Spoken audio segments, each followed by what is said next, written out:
미라클모닝 애청자 여러분 안녕하십니까?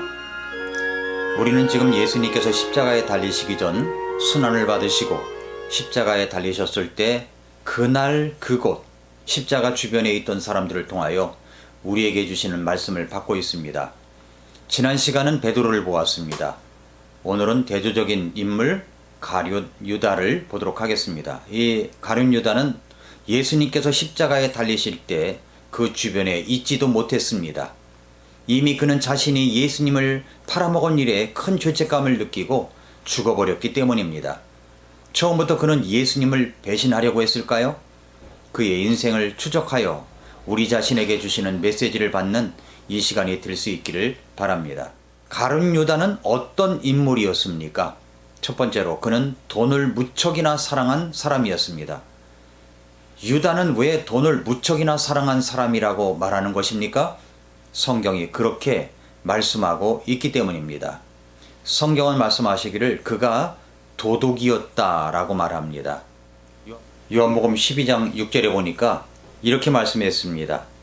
그가 이렇게 말한 것은 그가 가난한 자들을 염려하기 때문이 아니요 도둑으로 가방을 맡아 그 안에 든 것을 가져갔기 때문이더라 라고 했습니다. 가룟 유다는 누구라고요? 도둑이었습니다. 그래서 나중에 예수님을 팔아버립니다. 요한복음 12장 6절 말씀을 보면 그는 평소 때에도 물질에 대한 탐욕을 가지고 있었던 것을 볼 수가 있습니다. 그는 계속하여 도둑질하고 있었죠. 어쩌다가 그렇게 된 것이 아닙니다. 대도는 좀도둑부터 출발하는 것입니다. 바늘 도둑이 소도둑이 된다고 했지 않습니까? 그는 물질에 대한 탐욕의 스승까지 예수님까지 팔아넘기는 대도가 된 것입니다. 마태복음 26장 15절을 보니까 예수님을 파는 일을 흥정하는 모습이 나옵니다. 그들에게 이르되 내가 그를 너희에게 넘겨주면 너희가 무엇을 내게 주려느냐 하니 그들이 은 30개로 그와 언약을 맺었다고 얘기합니다. 자기 선생님을 은 30을 받고 팔아넘긴 사람입니다. 이 가룟 유다는 충동적으로 그런 일을 저지른 것이 아닙니다. 그것은 평소의 습관이었습니다. 그는 돈에 대한 욕심과 물질에 대한 탐욕을 극복하지 못한 모습을 보여주고 있는 것입니다. 성경은 우리가 인간의 삶을 살면서 돈이 필요하든지 돈을 바르게 사용하는 일에 그 대해서 아주 중요성을 가르쳐 주시고 있습니다. 성경에서 가장 경계하고 강조하는 경고가 있습니다.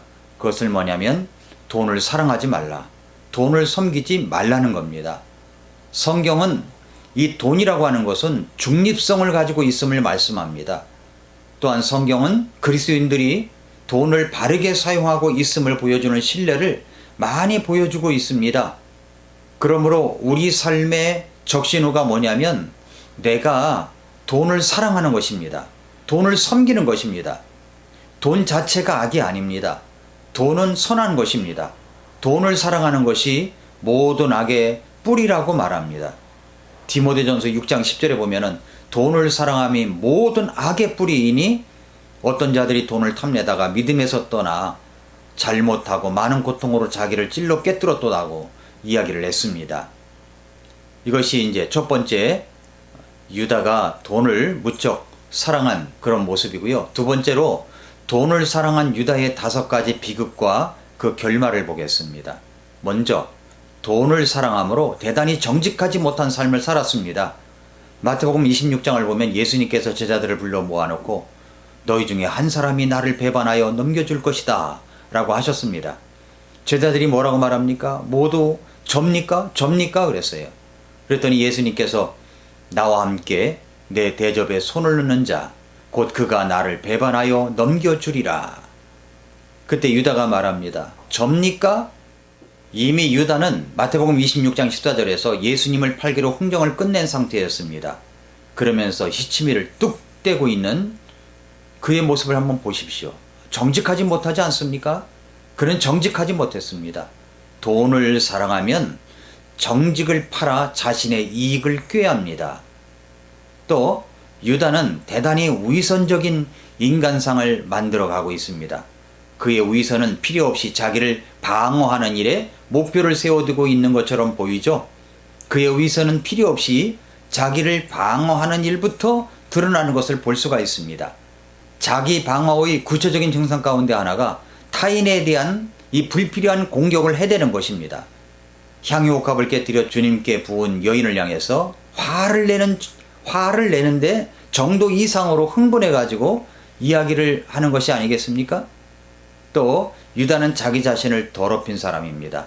요한복음 13장에서 예수님께서 제자들의 발을 씻기시면서 내가 너희를 씻기지 아니하면 너희들은 나와 상관이 없다고 하는 말씀을 하셨죠. 13장 10절에서 이렇게 말씀하셨습니다. 예수님께서 그에게 이르시되 이미 씻긴 자는 모든 것이 깨끗함으로 발밖에 씻을 필요가 없느니라. 너희가 깨끗하나 다는 아니니라 그랬습니다. 예수님이 말씀하셨습니다. 너희들은 깨끗하나 다는 아니다.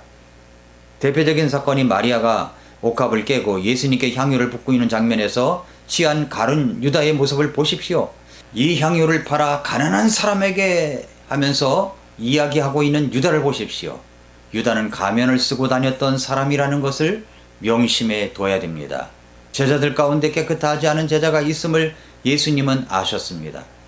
유다는 예수님이 아실 정도로 물질에 대한 탐욕을 통해서 스스로를 계속 더럽히고 있었다는 것입니다. 스승은 제자를 보면 압니다. 스승에게는 그런 직관이라는 것이 있습니다.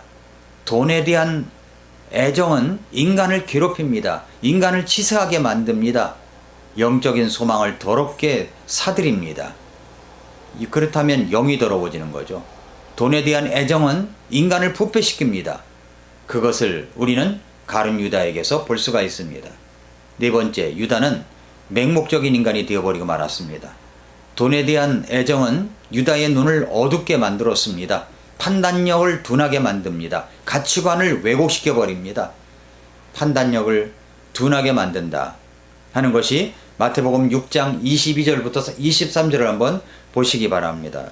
몸의 등불은 눈이니 그러므로 네 눈이 단이라면 네 온몸이 빛으로 가득하되 네 눈이 악하면 네 온몸이 어둠으로 가득하리라. 그런즉 네 안에 있는 빛이 어둠이 되면 그 어둠이 얼마나 크겠느냐 라고 했고요. 또 마태복음 6장 24절에 아무도 두 주인을 섬길 수 없나니 이는 그가 한 주인을 미워하고 다른 주인을 사랑하거나 혹은 한 주인을 떠받들고 다른 주인을 업신여길 것이기 때문이라. 너희가 하나님과 만몬을 겸하여 섬기지 못하니라 라고 했습니다. 하나님보다 재물에 더 관심을 가지게 되면 우리가 섬기는 대상은 더 이상 나의 하나님이 되지 못합니다. 네 눈이 단이라면 네 온몸이 빛으로 가득하되 그러나 눈이 더블 포커스로 가버린 그래서 어두워진 이 가룟 유다 그는 은 30냥에 예수님을 팔아 넘긴 것입니다. 한 달분의 급료에 불과한 돈 때문에 그는 눈이 멀어서 사는 것을 보면은 정말 불쌍하지 않습니까? 눈이 어두워진 가룟 유다, 은 30에 불과한 흥정을 하고 있는 가룟 유다 얼마나 불쌍합니까? 다섯 번째, 유다는 사탄에게 자신을 내어줘 버리고 말았습니다. 돈에 대한 탐욕을 극복하지 못하면 점진적으로 마귀에게 대하여 자신을 내어주는 꼴이 됩니다. 저녁 식사가 끝날 무렵에 이제 마귀가 시몬의 아들 가룟 유다의 마음속에 그분을 배반하여 넘겨주려고 생각을 넣었더라 라고 합니다. 마음 관리가 중요합니다. 어떤 생각을 하고 있습니까? 어떤 생각을 하고 있습니까? 생각 하나가 잘못 들어오면 그것을 받아들이는 순간 결정적인 파경으로 이어지는 것입니다. 레오나르도 다빈치의 세계의 제1의 걸작품 최후의 만찬에는 한 일화가 숨겨져 있다고 합니다.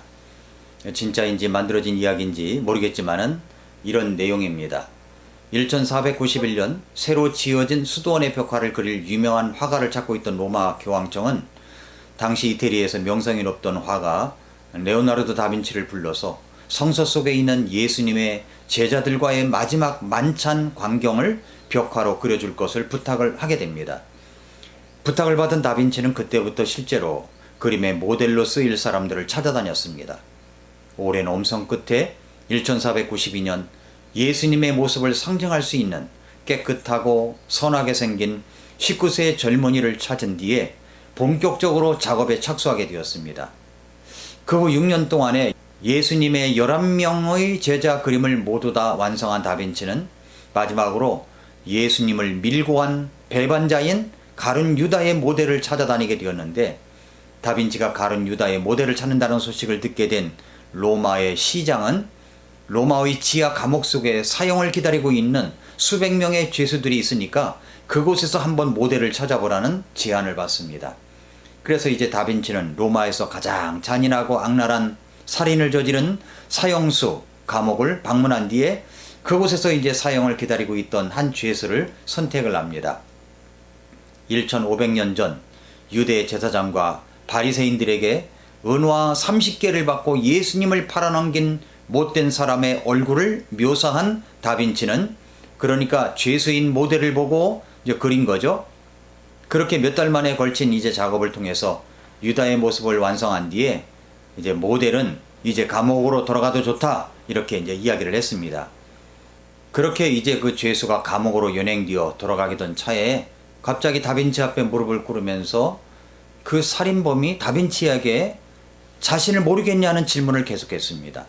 다빈치는 난 당신 같은 사람을 내 인생에서 만난 적이 없다고 그렇게 대답을 하니까 그 사형수인 젊은이는 다빈치가 완성한 최후의 만찬을 가리키면서 이렇게 이야기했다고 합니다.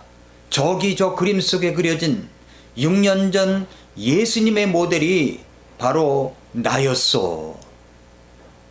그렇게 얼굴이 성스럽고 깨끗했던 젊은이가 로마 최악의 살인자로 돌변하였다는 사실을 알게 된 이 다빈치는 커다란 충격을 받게 되었다고 하면서 이 그림 이후로는 예수님에 관한 그림을 더 이상 그리지 않았다고 합니다. 자, 여기서 돈을 사랑한 유다, 돈을 사랑한 비극이 무엇입니까? 정직하지 못한 인생을 사는 겁니다. 위선적인 인생, 마스크를 쓴 인생을 살아가는 것입니다. 자기 자신을 더럽히는 인생을 삽니다. 맹목적인 인생을 살아가게 됩니다. 자신을 사탄에게 내어주는 비참한 인생을 살게 됩니다. 사랑하는 애청자 여러분, 성도 여러분, 여러분의 인생은 어떻습니까? 돈을 사랑함이 모든 악의 뿌리입니다. 누구든 가룟 유다처럼 될 수 있습니다. 동기가 올바르지 못하면 누구든지 유다의 생각을 닮아갈 수가 있습니다. 진정한 신앙 고백, 구원받은 분명한 확신을 가지고 있으십시오. 그리고 정직하게 살아가십시오. 그리고 경건 생활의 관리의 중요성을 깨달아서 바로 하나님 앞에 정직하게 사십시오. 그것이 바로 헌금 생활입니다. 그렇게 돼서는 안 될 인물을 통하여 말씀해 주시는 주님의 음성을 귀담아 듣고 부활주의를 경건하게 기다리는 오늘 하루 되시기를 축복합니다. 오늘도 미라클 모닝입니다.